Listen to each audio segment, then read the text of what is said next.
Ya, pertama-tama mengucap syukur puji Tuhan bisa bermain dengan baik hari ini, bisa menyelesaikan match juga tanpa cedera. Memang dari awal permainan sampai akhir memang lebih menguasai sih, maksudnya dari ritme, pola permainan dan strategi juga tadi lebih bisa fokus buat nggak melakukan kesalahan sendiri juga. Jadi tadi memang dari awal main sebisa mungkin, semaksimal mungkin nggak ngelakuin kesalahan sendiri sih, fokusnya di situ. Jadi terlepas apapun strateginya pasti fokusnya lebih ke itu sih, nggak melakukan kesalahan sendiri sih, dan puji Tuhan bisa berjalan dengan baik.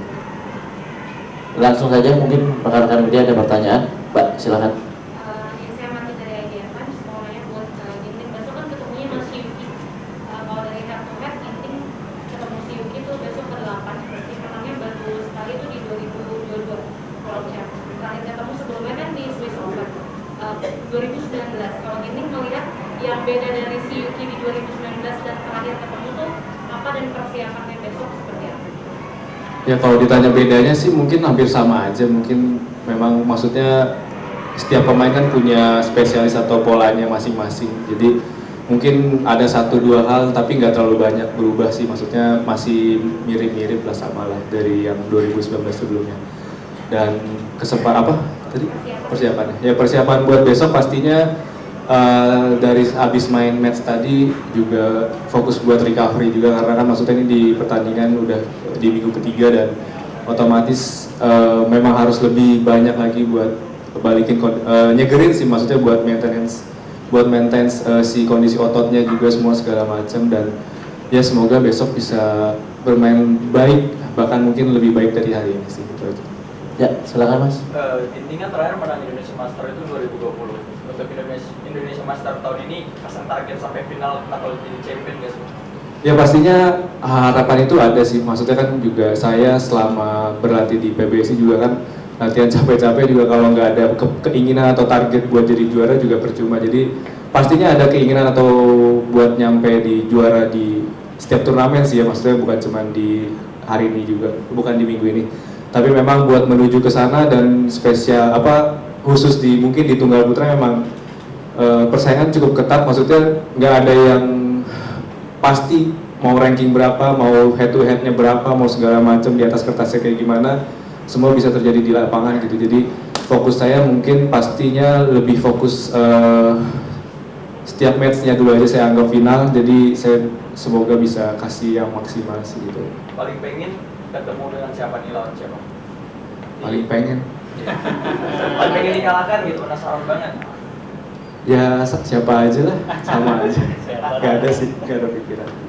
Tapi nyambung ke pertanyaannya Mas ini tadi, seminggu atau 2 minggu lalu katanya kangen Momota, rindu Momota, ya kan?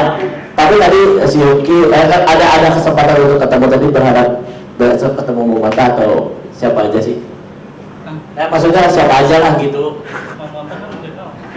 Kan lawan si Yuki kan? Ya pastinya siapa aja sih, maksudnya juga dua-duanya juga bukan musuh yang ringan juga, maksudnya dua-duanya juga punya kualitas yang baik juga. Dan tadi ya itu aja sih. Jadi kamu kenal Momota? Biasa aja. Ada yang mau tanya lagi, silakan Mas. Sekarang kan kita tahu kan Akselsen tidak, apakah itu menambah kepercayaan diri kita untuk bisa mengulangi dari 2020?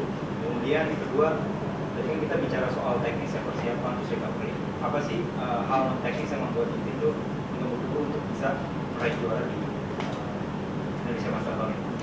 Ya ada nggak adanya Akselsen sih sama aja sih, maksudnya juga musuhnya bukan cuma Akselsen juga kan. Maksudnya tadi saya bilang memang persaingan di tunggal putra memang ketat, mau ranking 1 sampai 20 atau 32 di luar 32 pun juga maksudnya mereka juga bagus juga gitu. Memang yang paling penting ya tadi menurut saya sih sebisa mungkin, semaksimal mungkin persiapin diri sendirinya sih, maksudnya kalau kita udah siap dari segi pikirannya, dari ototnya, dari ya semuanya sih ya, kalau kita udah masuk, udah merasa siap, ya mau main apa aja ayo gitu. Jadi mau siapapun lawannya juga ayo aja gitu. Jadi tinggal di lapangannya gimana caranya jaga fokusnya, jaga pikirannya, karena kan pasti pengaruh besar di situ sih, fokus di pikirannya. Jadi kalau tadi yang non tenisnya ya mungkin di non tenisnya Itu tadi sih yang saya coba terapin yang match hari ini. Coba buat fokus apa ya, lebih bermain sabar sih, maksudnya sebisa mungkin gak melakukan kesalahan sendiri gitu. Jadi meskipun 1-2 poin hilang gitu, tetap fokus lagi buat balik lagi gimana caranya nggak kebanyakan gitu. Jadi pasti kan musuh juga latihan juga sama, mereka juga pasti punya kelebihannya juga sama. Jadi gimana caranya buat ngeredam dan nggak bikin apa musuhnya jadi pede sih di lapangan itu. Jadi lebih ke situ sih. Ya, Mas silahkan. Saya Fahri dari UC Sports TV. Ginting tadi kan ngomong persaingan ketat ya, dan sekarang Aksesel juga udah nggak ada. Mungkin ada nggak sih perbedaan signifikan menghadapi atlet-atlet Denmark atau atlet-atlet Eropa dengan atlet bulu tangkis di Asia itu? Menurut Ginting sendiri ada nggak perbedaan signifikan atau perbedaan khususnya atau cara mainnya dan lain seperti apa? Menurut Ginting sendiri? Kalau perbedaan pasti ada, maksudnya. Tapi kalau secara signifikan atau perbedaan antara Asia Eropa sih, maksudnya setiap pemain punya spesialisnya sih, maksudnya nggak bisa dipatokin kayak Eropa lebih kayak gini, Asia lebih kayak gini. Udah pastinya semuanya punya apa ya, metode latihan atau metode buat mempersiapkan setiap pertandingannya masing-masing. Jadi memang di lapangan ya udah gimana caranya tadi lebih kejaga pikirannya, fokusnya dari awal sampai akhir, gimana caranya nyari strategi. Misalkan pasti kita sebelum masuk lapangan udah ada gambaran nih, kayak melawan si A strategi biasa, match sebelumnya main kayak gini enak nih, main kayak gini dapat poin banyak, main kayak gini misalnya malah dia yang enak. Nah pasti kan ada perubahan-perubahan strategi di dalam lapangan. Jadi gimana caranya waktu perubahan strateginya itu tetap bisa fokus jaga poinnya, karena kan pasti poin juga jalan terus dari 1, 2 jalan terus otomatis, tapi strateginya itu yang mesti memang harus tepat gitu. Jadi kalau ditanya beda enggaknya ya hampir ya, maksudnya ya memang beda-beda semua sih. Oke. Ya, Mas silakan. Ya, terakhir waktu Axelsen kemarin Indonesia Open itu kalah, itu kalau dari Ginting sendiri lihatnya ada angin segar nggak sih, ada strategi baru yang bisa diterapkan di depan di pasar Madrid? Ya kalau dilihat sih memang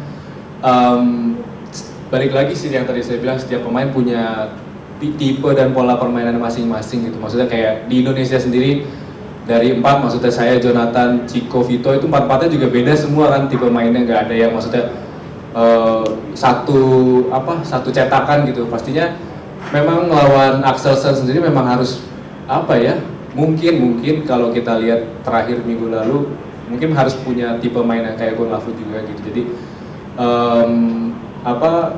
tapi kan buat keluar dari tipe permainan kita sendiri kan nggak semudah itu. Jadi memang harus ada yang dicoba lagi nanti di latihannya seperti apa. Bukan cuma di latihan sih, di pertandingan juga, karena kan nanti uji coba atau ujiannya nanti di pertandingan kan. Karena kalau di latihan ya mungkin lebih pressure-nya lebih nggak dapet, maksudnya lebih nggak setinggi di pertandingan gitu. Jadi kayak kalau di pertandingan ya kita pasti misalnya 1-2 poin, 3 poin hilang, pasti kan ada agak goyang apa gimana segala macam. Memang butuh di situnya sih, maksudnya buat coba tipe mainnya seperti apa gitu.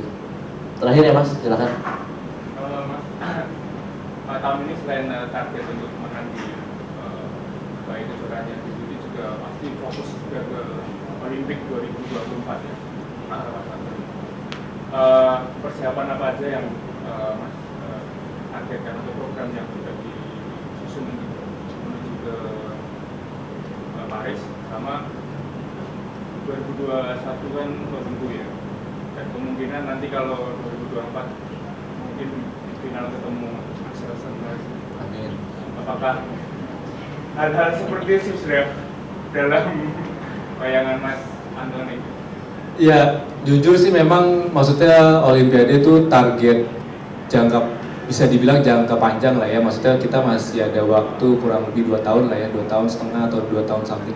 Tapi perjalanan itu maksudnya masih ada pertandingan-pertandingan yang juga prestis dan yang pastinya saya dan pasti PBSI juga pengen raih gitu. Jadi sambil perjalanan itu kita siap-siap juga ngejar yang sambil perjalanan itu. Jadi semoga sih, maksudnya pasti ada metode ataupun latihan-latihan yang udah disiapin sama pelatih teknik, pelatih fisik, dan juga kita juga diskusi juga terus tentang setiap evaluasi dari setiap pertandingan masing-masing atlet kan pasti beda-beda evaluasi dan latihan dan apa namanya ya latihan ada mungkin detailnya pasti beda-beda dari permasalahan atau setiap hasilnya atlet masing-masing. Jadi mungkin lebih fokusnya ke situ sih, maksudnya juga sebisa mungkin sih maksudnya dari mungkin dari segi otot atau segala macam jangan sampai cedera. Nah dari situ dari mana, dari fisiknya seperti apa, terus dari ototnya, kondisi ototnya, kekuatan ototnya seperti apa, daya tahan segala macam. Memang banyak, bukan banyak ya, banyak yang harus terus dijalani gitu, meskipun mungkin kemarin Malaysia, India, Indonesia misalnya nanti udah beres, tapi tetap maksudnya kita fokusnya kan ke depannya lagi, meskipun udah beres tapi tetap anggap kayak ini latihan juga gitu, latihan kayak ya evaluasi seperti apa buat tetap jadi lebih baik lagi sih. Jadi intinya sih mungkin sebisa mungkin nanti sampai Olimpiade Paris semoga nggak ada cedera yang menghalangi dan semua dari hasil pertandingan juga bisa maksimal. Bukan cuma hasil sih, lebih penting ke performanya sih kalau saya pribadi.